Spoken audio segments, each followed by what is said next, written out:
Conferencia, la jurisdicción agraria y el nuevo ordenamiento territorial, desafíos y rutas para la competitividad agroindustrial.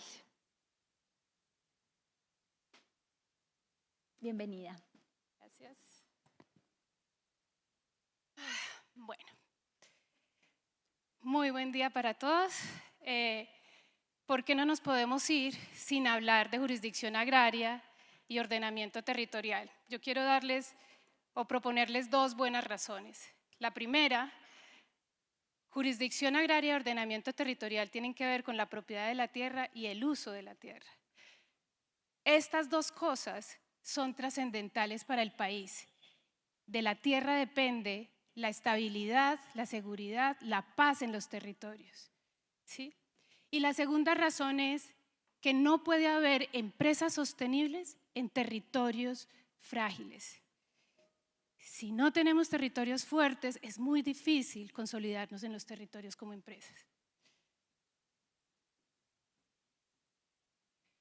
Ayer lo decía el doctor Perfetti, todas las reformas agrarias en el mundo han fracasado, pero Colombia ha tenido por lo menos 3 intentos de reforma agraria, fallidas, pero además seguidas de unos intensos periodos de conflicto y de violencia. Pero quiero centrarme en la primera reforma, en la del 36. Hace 90 años, este año cumplimos 90 años de la primera reforma agraria, del primer intento de reforma agraria, y en esa reforma ocurrió algo muy importante. Colombia decidió que los conflictos sobre la tierra los tenían que decidir los jueces de tierras, y se crearon los jueces de tierra.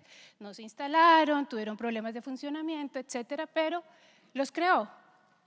Luego se derogaron, pero en las reformas de la ley 135 y la ley 160, gran parte de las competencias que tenían los jueces, principalmente las que tenían que ver con procesos agrarios, clarificación, recuperación, extinción y otros, quedaron en cabeza del INCORA, luego del INCODER y hoy de la Agencia Nacional de Tierras. Con el acuerdo de paz dijimos, oiga, ya no hablemos de reforma agraria, hablemos de un desarrollo rural integral, donde todos quepamos, donde todos avancemos hacia un mismo propósito que tenía que ver con el desarrollo del campo. Y en ese desarrollo nadie quedaba excluido, todos estábamos ahí. Y era fundamental la inversión, la competitividad y el desarrollo nuevamente. Esto solo para contextualizar. En ese acuerdo de paz, estos fueron los acuerdos: agricultura familiar, agroindustria, turismo para diversificar, agricultura comercial. ¿Por qué? Porque entendimos en ese acuerdo de paz, nos guste o no nos guste, lo hubiéramos mejorado, lo hubiéramos preferido de otra forma, pero en ese acuerdo de paz, como diría el campesino, empeñamos la palabra, ¿sí? Ahí tenemos nuestra palabra empeñada y dijimos, vamos a encontrar el equilibrio, vamos a encontrar el balance entre todas las formas de producción, todos los niveles, todas las escalas, todas las actividades del campo.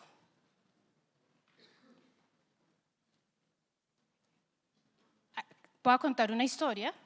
Tuve la oportunidad de trabajar el primer proyecto de jurisdicción agraria en el Ministerio de Justicia 2016. Y yo dije, oiga, esto no puede ser solo jurisdicción agraria, tiene que ser agraria y rural, porque debemos resolver no solo el problema de la tierra, sino el problema de la productividad, la competitividad, el desarrollo del campo. Entonces, se llamó jurisdicción agraria y rural, y adicionalmente, yo crecí y tuve mi primer trabajo como personera municipal a 2 horas de aquí, en el municipio de Yalí, donde nací. Y el campesino sale todos los domingos a encontrarse con lo más cercano que tiene a la justicia, que es el juez municipal y el personero. Yo era la personera y con el juez nos sentábamos todos los domingos y atendíamos a los campesinos en el kiosco del pueblo. Entonces dijimos, tiene que ser cercana, la jurisdicción tiene que ser cercana al campesino.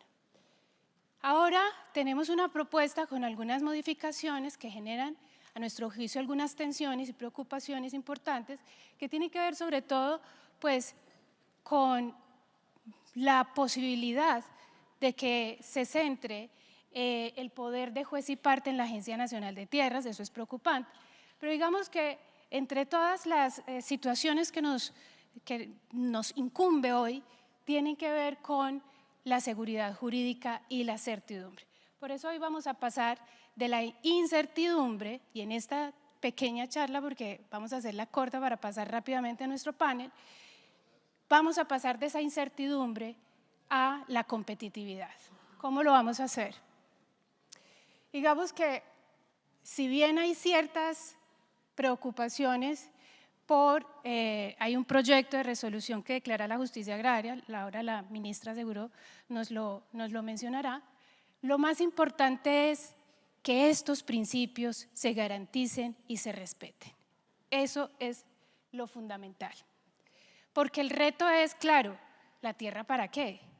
Lo dijo la Corte Constitucional en la sentencia, en la SU 288, que hoy tenemos al magistrado Lizarazo, que fue quien realmente fue el ponente de esta sentencia, hoy lo vamos a tener aquí con nosotros, y decía claramente la sentencia, dijo la Corte, la tierra es para cumplir los fines esenciales del Estado. Y claro, un fin importantísimo del Estado es la adjudicación de tierras a los campesinos, como lo dijimos en el acuerdo de paz, a los sujetos de ordenamiento social de la propiedad. Estos son 2 millones de expectativas, ¿vale? Que son bien importantes. Impactos para la competitividad. Claramente hay una distorsión del clima de inversión, hay una parálisis, hay temor de incurrir de pronto en riesgos jurídicos, riesgos reputacionales, hay retrasos en las obras y labores de las empresas, hay una percepción de muy cercano conflicto social, ¿sí? De conflictividad social, de bloqueo a las operaciones, de dificultades. Ayer lo decía el presidente de la SAC, y de hecho reconocíamos el trabajo de la fuerza pública porque hay una percepción de fragilidad en el tema de la conflictividad. Obviamente los proyectos son más costosos, hay litigiosidad, hay ruptura de encadenamientos, pero lo más importante, les decía, vamos a trascender de esa incertidumbre a la competitividad. ¿Cómo lo vamos a hacer? Hay una hoja de ruta que queremos dejar sobre la mesa y hay cosas importantes que van a pasar los próximos 6 meses, además de la jurisdicción agraria que está en el Congreso, que se tiene que discutir antes de junio, pero importantísimo lo que va a decidir la Corte Constitucional en relación con las APAs y por supuesto todo el trabajo que tenemos en los próximos 6 meses como empresas de promover las acciones necesarias para poder ir en esa ruta, en esa vía de la competitividad.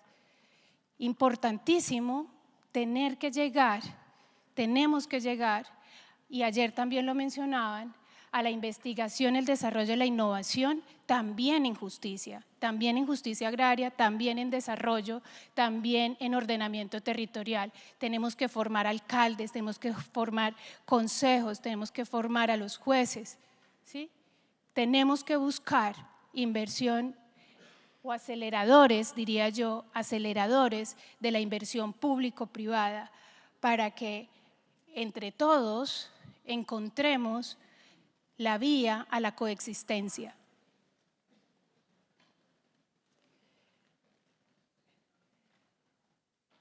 Voy a devolverme porque considero supremamente importante asegurar que haya una fase judicial en ese proceso agrario que se está promoviendo ante el Congreso de la República. Que esa jurisdicción sea escalonada, ¿sí? Que se implemente de manera, ministra, bienvenida, que se implemente de manera escalonada, que haya unas competencias en las entidades territoriales y que podamos revisar un nuevo Plan Nacional de Desarrollo y sus elementos fundamentales. Esto es lo que consideraríamos debería guiar esa hoja de ruta. Estas son las reglas mínimas, las reglas que quisiéramos que se pudieran plasmar en un nuevo Plan Nacional de Desarrollo, que se pudieran plasmar también en la nueva estructura de jurisdicción agraria y que se pudiera reflejar en el nuevo ordenamiento territorial.